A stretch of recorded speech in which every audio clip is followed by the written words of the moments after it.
La razón por la que invitamos a Abdiel a que nos hiciera el favor de acompañarnos ahora es porque él recibió esta mención honorífica gracias a su trabajo presentado en este certamen. Pero yo quisiera de periodismo de San Diego, al cual yo le tengo ciertas reservas por los orígenes que conozco de ese proyecto, pero que me parece que es muy positivo que alguien esté poniéndole cuidado al trabajo del gremio periodístico de Tijuana desde el otro lado de la frontera. Creo que aún así, en estos momentos,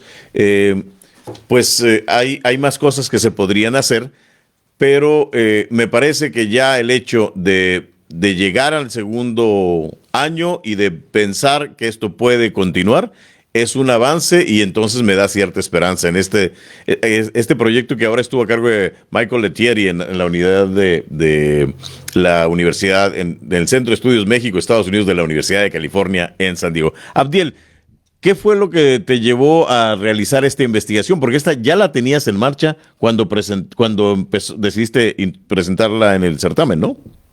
Sí, me pasaron el dato de un abogado que estaba ayudando a los migrantes rusos con sus temas legales aquí en México, desde México, para el tema de la solicitud de asilo. Lo contacto y hubo ese tema a través de otro compañero periodista, y él me dice, sale el tema de que los testigos de Jehová rusos están siendo llevados aquí por sus compañeros de religión, los correligionarios en Tijuana, y que ellos traen una ruta alterna, legal y humanitaria. Entonces, ya investigando a través de su departamento de información, pues me echan la mano a través de una serie de entrevistas para poder yo empezar a más o menos conocer si hubo un sondeo, quién soy, qué quiero, quién me interesa, ¿no? Y un proceso casi de 3 semanas para que me dieran la primera entrevista, ¿no? Pero fue a partir de ese interés, de esa vía alterna que traen ellos, desde antes de la guerra y desde antes de la pandemia, y tienen como 4 años con esa ruta humanitaria. Entonces de ahí surge el proyecto. ¿Tú ya habías detectado este fenómeno del incremento del tráfico, del tránsito de los rusos por aquí en Tijuana? ¿O fue coyuntura después del éxodo, del incremento de los ucranianos? Pues varios compañeros lo comentamos desde antes, aunque nunca hubo una aproximación humanitaria hacia el tema de la migración rusa. Porque lo platiqué con otros compañeros, era más de carácter oscuro, vamos a ponerle un adjetivo, especialmente en temas de trata de blancas, de ciertas cosas ilegales, ¿no? Armenios también. Incluso hace unos, no sé si tú recuerdas, hace unos 6 años, más o menos 7, a 2 ciudadanos rusos los ejecutaron en un Swat Meet, ¿no? En las carpas. No sé si recuerdas. No recordaba el caso. Tengo la impresión de que desde hace ya un buen rato hay una presencia interesante de personas de origen ruso, particularmente en el área de Rosarito. No se oyen siempre cosas muy positivas de la presencia de la comunidad rusa, a pesar, y no me refiero al antecedente histórico que tiene Baja California con una colonia rusa por el lado de Ensenada, por el lado del Valle de Guadalupe.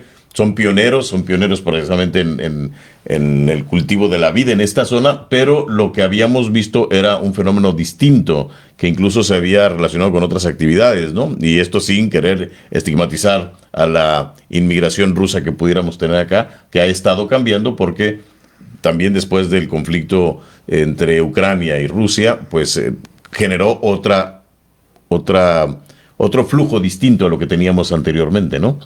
Sí, en el caso de los testigos de Jehová, es su caso, pues como todo grupo social, es una religión, es un grupo social organizado, está institucionalizado, pero son muy herméticos en cuanto a abrirse a sus temas. No lo traíamos en el radar porque lo hacían de forma privada, no le daban publicidad, y su situación es muy particular porque ellos ingresan a Estados Unidos como asilados religiosos, no como políticos. Entonces ellos traen una ruta humanitaria desde hace más o menos 4 o 5 años, en la que ellos ingresan a Estados Unidos con el asilo religioso. Desde el 2011 más o menos el régimen de Putin se les fue mucho encima, fue les empezó a poner mucha presión en el tema de legislativo, instigado por la Iglesia Ortodoxa, que con Putin tiene una alianza política muy interesante, y la Iglesia Ortodoxa ha estado impulsando este acoso hacia ellos desde hace una década por lo menos, y se intensificó como en el 2017. Y a partir de ahí, empezaron a salir del país, ¿no? Y empiezan a armar una red humanitaria de Rusia hacia los países vecinos. Ucrania, Moldavia, Polonia, un poco a Grecia, pero que mientras estuvieran en la Unión Europea. Y estuvieron yendo sobre todo a Alemania. Pero a partir de que se intensifica, se abre la puerta a Estados Unidos. Porque Estados Unidos, a través de una agencia que se dedica a acoger a refugiados, específicamente políticos y religiosos, que es gratuita, les ayuda con sus trámites. Y ellos están ingresando a los 15 días de llegar a Tijuana, ¿no? A diferencia de otros que llegan como políticos y tardan 2-4 meses. Sigue dándose flujo de rusos por esta zona. Creo que eran incluso el segundo grupo después de los mexicanos, según algún dato que me han dado en semanas recientes, las propias autoridades migratorias. Después de los mexicanos en el grupo numeroso que es recibido por medio de esta excepción al título 42 por el Chaparral, aunque hay una gran cantidad de personas. Tengo aquí una parte del texto que le quiero leer a la gente, este texto que reconocieron, mediante el cual reconocieron tu trabajo, que se publicó en el periódico, bueno, yo le sigo llamando de Frontera, aunque es el Imparcial de manera oficial. Dice: desde que en el 2017 el gobierno ruso logró clasificar judicialmente a los Testigos de Jehová como una organización extremista, sus más de 175,000 miembros en el país, según cifras propias, han sufrido el constante embate y persecución de las fuerzas del Estado a manos de Vladimir Putin. La situación política se agravó aún más con el inicio de la invasión rusa a Ucrania. Una guerra que en diciembre está cumpliendo 7 meses, dice el texto. Sin embargo, un puente humanitario y una operación de socorro hacia la libertad religiosa se han abierto en Tijuana, la ciudad fronteriza al norte de México. Al norte de México con Estados Unidos es el punto último por el que han transitado miles de ucranianos que huyen de la guerra y algunos disidentes políticos rusos. Pero el caso de los Testigos de Jehová rusos es singular, pues no huyen por causas ajenas a su voluntad, sino por su firme determinación de conservar su religión y su fe. Usted puede localizar todavía en el periódico El Imparcial trabajo que está titulado como Un éxodo por la fe, Testigos de Jehová rusos en Tijuana, de nuestro querido amigo Abdiel Ortega. Vamos a poner, si nos permite, un enlace en Tijuana Press para que la gente pueda leerlo.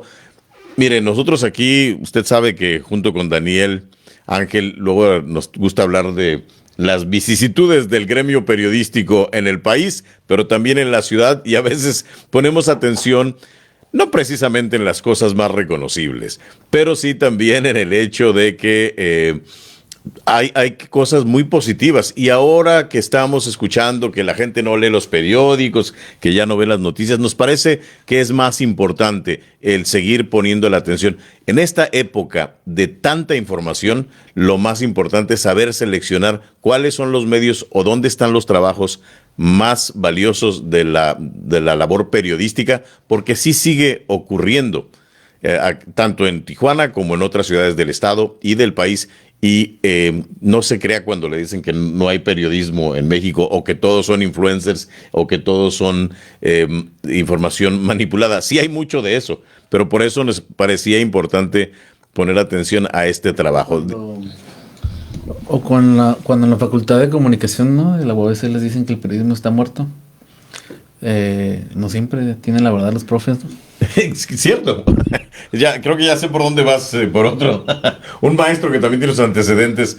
Hay mucha desilusión en el gremio y las condiciones no son precisamente las mejores, pero precisamente de alguna forma es un poco el esfuerzo que tratamos de hacer aquí en esta plataforma en tijuanapress.com y con este chacoteo que tenemos ocasionalmente y de manera esporádica.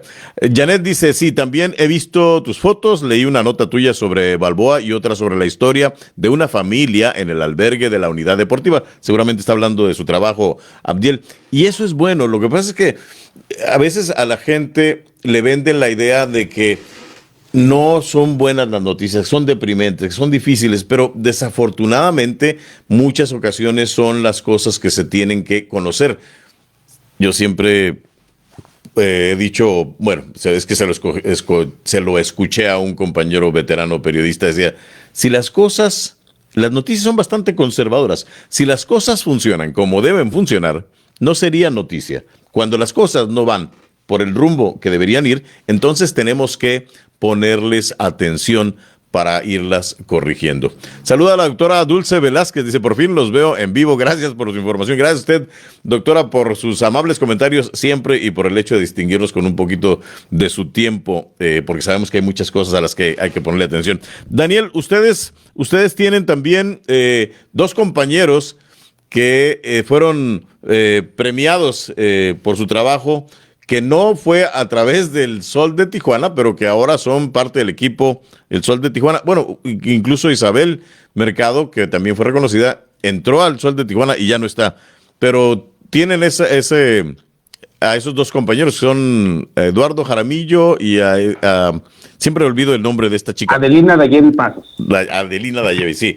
¿Qué significa para ustedes el hecho de tener, de que entre su equipo estén estos dos jóvenes estos tres, a los cuales reconocieron?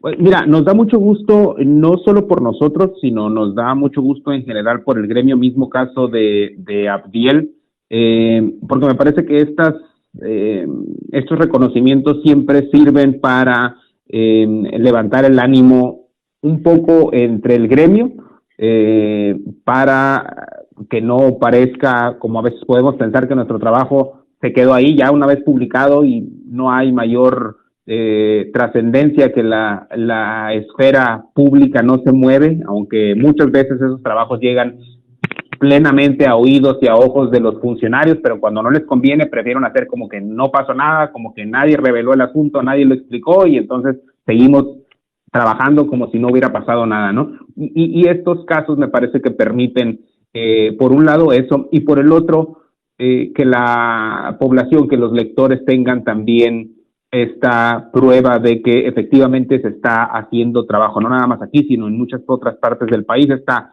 dinámica que ha traído el trabajo en línea, las redes sociales, ya lo habíamos comentado en otra ocasión, obliga a que los periodistas nos vayamos especializando cada vez más y tengamos la oportunidad de hacer trabajos más a fondo, y me parece que eso se está haciendo en muchas partes, y la frontera es uno de esos lugares privilegiados para hacer investigación, porque hay mucho material de donde cortar. Tenemos además autoridades que no siempre se portan bien, y eso nos da mucho margen mayor para trabajar.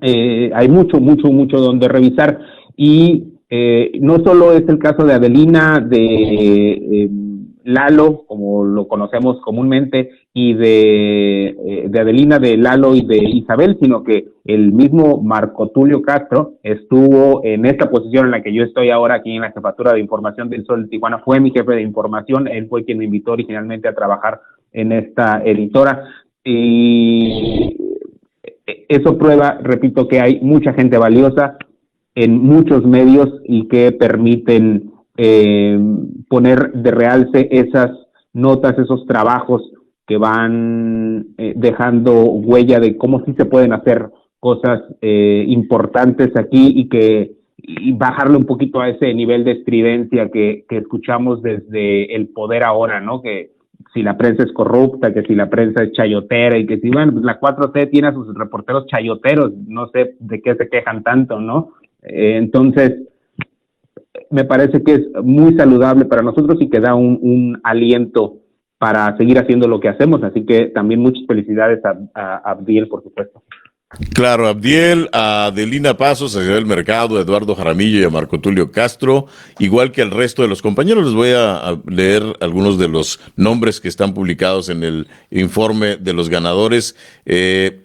Una mención honorífica para Benjamín Pacheco López por el trabajo titulado Malgasta Gobierno de Baja California más de 90 millones de pesos en lavamanos portátiles contra el COVID. Esto es un trabajo que se creó con el auspicio del Border Hub, al cual pues hemos pertenecido tanto Daniel como su servidor. También Dianet Pérez Arreola nos habla, fue reconocida con una mención honorífica por el trabajo Desaparecidos, la búsqueda incesante que duele y motiva a vivir, publicado en Brújula News. Está el caso de Inés García Ramos, quien ganó el primer lugar con el caso Tijuana para los ucranianos, los migrantes sofisticados. Inés es cofundadora de Punto Norte, una plataforma de noticias, pero este trabajo lo publicó en Gato Pardo, según lo que estamos leyendo aquí. También hay una mención honorífica para Manuel Ayala y Carlos Moreno. Amazon iba a ayudar un barrio de Tijuana, pero esto nunca ocurrió.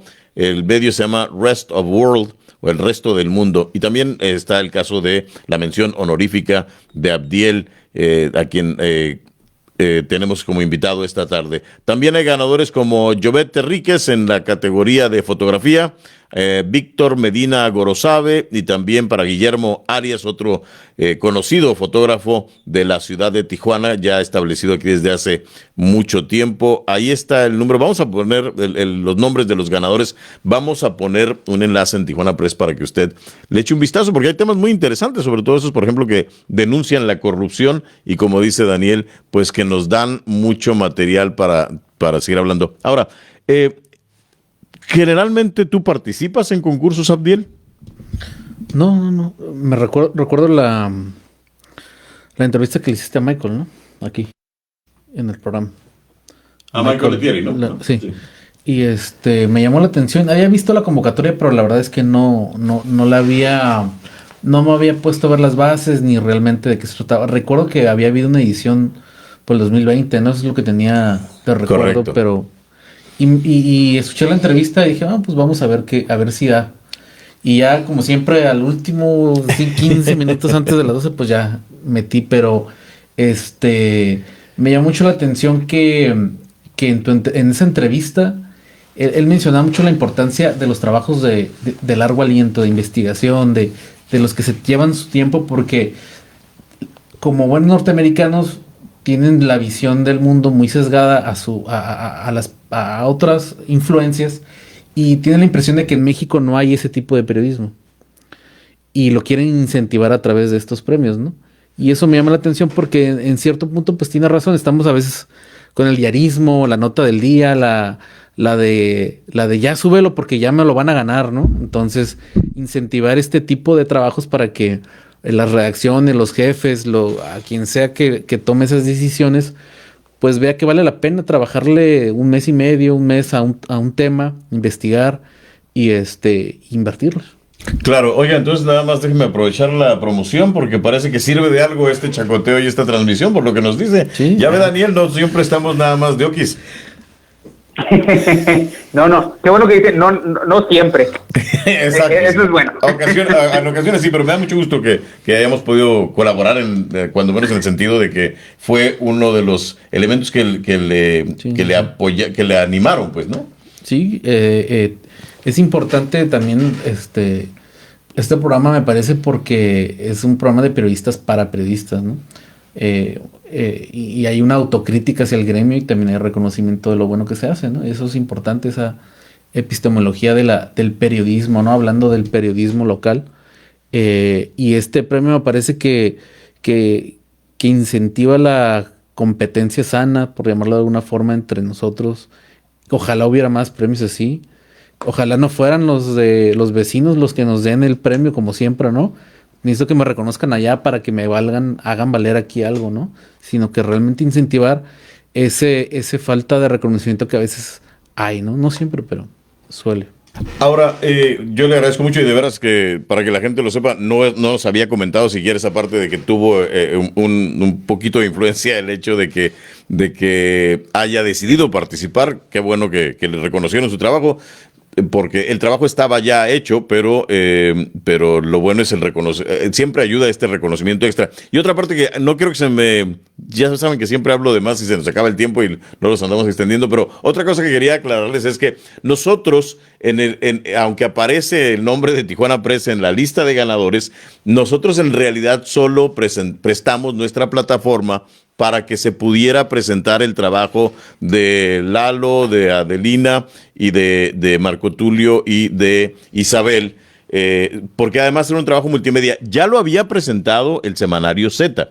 El Semanario Z fue el primero que lo publicó. Este trabajo de también buen tiempo dedicado a la investigación, que hicieron este grupo de 4 reporteros locales, tenía el auspicio de la UNESCO, y a mí me parecía que era muy interesante el hecho de que Marco Tulio con el equipo hubiera logrado atraer esa primera convocatoria de la UNESCO a la ciudad de Tijuana de esa forma. Y además hubo un detalle ahí en términos de todos los elementos multimedia que presentó o que trabajaron todo el equipo, donde tenía gráficas, tenía unos animaciones, tenía videos, fotos que enriquecían el trabajo, y lamentablemente no se había podido lucir como querían originalmente en el Semanario Z, que yo debo reconocer, no estoy menospreciando de ninguna forma el hecho de que se haya publicado ahí, nada más estoy explicando cómo es que nosotros llegamos ahí. Nosotros no sometimos el trabajo en realidad solamente servimos como una plataforma para ampliar su difusión, para que ustedes que nos hacen el favor de seguirnos, pues también tuvieran acceso a esa información.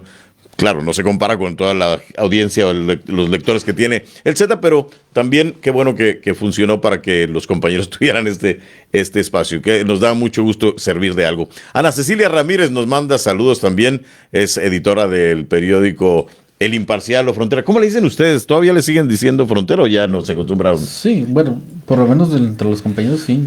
Frontera es el impreso. Imparcial es el portal, la compañía, la empresa, no sé. Hay una parte de identidad, creo yo, que desde cuando yo había anunciado el cambio que tenían programado, que es entendible en términos de la firma de la marca, y además del alcance que tiene, porque no es solamente una empresa local aquí en Tijuana, sino con todo este espectro regional, por así decirlo, lo cual nos da mucho gusto saber que están aquí, porque son una alternativa también y necesitamos competencia. Saludo también a Abraham Salcido Bastidas, que nos hace favor de acompañarnos, y a Javi Malacara allá en Rosarito. Daniel, ahora, tú estás ahora en la parte de la como ejecutivo, como directivo de los medios de comunicación. Y una de las cosas que mencionaba hace un momento Abdiel es el hecho de que no se pone mucha atención en los trabajos de largo aliento. Pero quiero preguntarte si es muy difícil para alguien desde la dirección o desde el área ejecutiva permitir o dejar a los reporteros que dediquen tanto tiempo a un trabajo, porque parece que ese es en buena medida uno de los obstáculos que enfrentamos muchos de los reporteros. ¿O cómo lo ves desde donde te encuentras ahora, después de que tú también has sido y sigues siendo reportero? Esa es la parte, yo creo que más complicada, efectivamente, porque si ya el diarismo nos consume mucho tiempo, y la presión que tenemos encima por, como ya bien comenta Abdiel, publicar antes de que el otro medio publique la nota para ganar los clics, porque finalmente esos clics es lo que se ofrece a los anunciantes, ¿no? El tráfico que tiene la página. Pelear, sobrellevar esa parte es muy complicado, lo hemos dicho en otras ocasiones. Siempre cuando uno va haciendo estas cosas, en muchas de las ocasiones lo hace uno ya cuando terminó la jornada, y entonces dices, a ver, tengo este asunto que tengo aquí pendiente, vamos a buscarle un ratito, ¿no? Vamos a revisar el documento, vamos a hacer algunas solicitudes, vamos a buscar a ver quién me puede dar la entrevista. Y esa parte es muy complicada. Lo que hemos tratado de hacer aquí, como saben, tenemos esta edición de fin de semana que se queda sábado y domingo, la edición impresa. Tenemos esa oportunidad de hacer algo un poquito más a fondo.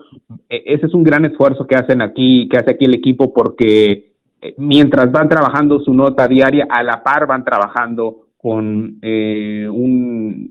no le quiero llamar ni reportaje, ni investigación, pero sí es un texto en el que procuramos traer más voces, cuando menos, para tratar de explicar, primero de entender nosotros qué es lo que está pasando para podérselo explicar al lector. Y es un asunto también de lidiar con los espacios, de lidiar con los tiempos, es mucho trabajo de comprensión. Por un lado, aquí el equipo de redacción que arma el periódico y que tienen que ayudarnos en qué espacio le podemos dar para poderlo desplegar bien, y la otra parte es el trabajo diario, como ya decíamos, y eso lo vamos trabajando mucho con Eliud Dávalos, con el director también, ir proponiéndole el asunto de, mira, traemos esta nota, pero no la vamos a sacar todavía porque nos falta hacer una entrevista, porque nos falta conseguir esto, porque nos falta hacer un recorrido, y a veces tenemos que parar poquito la nota para llevarle al lector algo que aporte, ¿no? Y no estar repitiendo lo mismo. Si ya conocemos el problema, entonces vamos a tratar de buscar respuestas para ver opciones. Entonces, sí puede resultar complejo para cubrir la agenda diaria, pero la misma agenda diaria tenemos que aprovecharla para ir trabajando en los temas que queremos trabajar y que sabemos que si les cargamos poquito, algo nos va a dar. Sin duda, yo creo que eso es muy importante y es mucho la iniciativa del reportero y también de los que tienen el poder de decisión en los medios, en las redacciones. Hay algo que he estado tratando de lo cual he estado tratando de escribir, y que es este otro aspecto de las empresas y los reporteros. Y es un caso muy lamentable que, aunque se nos está acabando el tiempo, no quiero dejarlo pasar.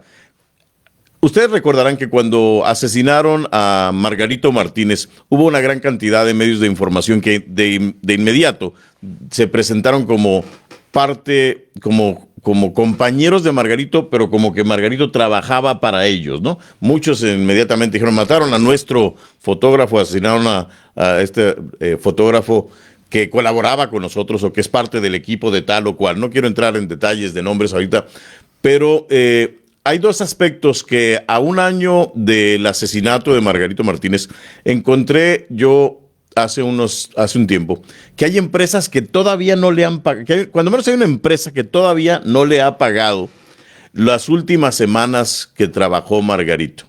Creo que no eran muy puntuales en esta empresa para pagar, pero Margarito, que hacía labor para muchos medios distintos, había estado pues haciendo su guardadito, ¿no? Y tenía que lidiar con que la empresa esta le pagara su sueldo y la iguala, no sé en qué condiciones estaban, pero hay un adeudo que después de un año, y donde este medio ha escrito notas sobre el caso de Margarito y sobre su colaboración, todavía no le han pagado a Margarito. Ese es otro aspecto del trabajo de los periodistas y el trato que reciben de algunas de las empresas.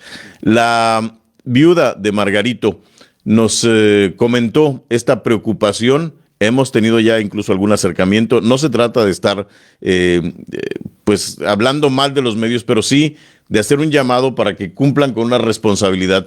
Primero, porque cuando uno adquiere una deuda hay que cumplir con ella, pero además porque en estas condiciones resulta todavía más deplorable el hecho de que no se haya cubierto este adeudo por el trabajo de un profesional, por el trabajo que ya había devengado Margarito. Hay otras empresas, y voy a decir el nombre de el Semanario Z, que siguió pagándole, no sé si sigan haciéndolo, pero cuando menos durante un año posterior al fallecimiento, siguieron pagándole a la familia el salario, siguieron entregando a la familia el pago que hacían a Margarito, y no quiero decir salario porque no conozco los detalles de la relación laboral específicamente, pero esa parte me parece muy loable. Pero también me parece despreciable el hecho de que después de que se haya intentado saldar esa deuda y después de que han escrito de la desgracia, de la tragedia, del asesinato de Margarito, este medio de comunicación siga sin saldar ese adeudo. Yo quiero dejar este último dato como solo porque no quería que se nos quedara, hemos estado tratando de escribir al respecto, pero no habíamos tenido la oportunidad. Lamentablemente tenemos que hacerlo así. No queremos entrar en muchos detalles todavía porque confiamos en que pueda resolverse. Creo que hay trabajadores de ese medio que han mostrado alguna disposición, pero pues después de tanto tiempo sigue este adeudo vigente. Bueno, eso era nada más para no hablar solamente de las cosas positivas del gremio y del trabajo de los compañeros, pero sí para pues hablar, como siempre tratamos de hacer, pues de aspectos positivos y los que no son negativos, no con el afán de la crítica por sí, sino con el afán de que se corrijan las cosas. Yo tengo mi entrenamiento profesional, que no es por ser reportero empírico, pero entonces tengo muy claro que para poder corregir un problema, primero tenemos que reconocerlo, ¿no lo crees, Abdiel?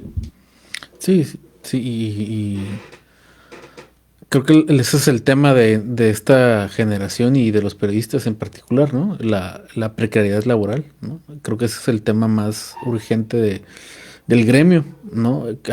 Tú recordarás, hace 20 años había una crisis por la llegada de lo digital y cómo se van a adaptar, cómo vamos a sobrevivir, y terminaron sobreviviendo los medios, muchos se fueron, pero nunca ha habido esa preocupación del individuo, ¿no? Siempre la empresa o el gremio, pero no del individuo, su situación. Margarito pues tenía que trabajar para todo el mundo para sobrevivir y así como esa empresa, estoy seguro que muchos otros, pues, qué mal, y su condena y pues ya, ¿no? Entonces, el tema de fondo, en mi opinión, de Margarito es la precariedad laboral, ¿no? Sí. Margarito no tenía una institución que lo respaldara, y si la pudo haber tenido, no se la dieron. Él aprendió así a trabajar y tenía que trabajar así freelanceando, de fixer, mal vendiendo, a veces hasta regalando sus fotos. Todo el mundo le decíamos, oye, te robaron las fotos, y pues él no podía hacer nada y no le quedaba de otra más que reírse o no era su preocupación estar viendo quién le robó su foto, ¿no? Entonces, pero era por la misma precariedad en la que están muchos, ¿no? De esa inseguridad social que el periodismo no te da para tener un solo trabajo, como debería ser, ¿no? Un solo trabajo para sobrevivir. Sí, muchos de los compañeros tienen que estar haciendo varias actividades o trabajando para varios medios, haciendo varias versiones de la misma nota. Y eso finalmente, aunque muchos son muy capaces, muy versátiles, pues no deja de restarle a la calidad de su trabajo. Entonces, ¿cómo podríamos esperar que tengan ánimos, esfuerzos, energías para dedicarles a trabajos de largo aliento cuando tienen que lidiar con estas condiciones, ¿no?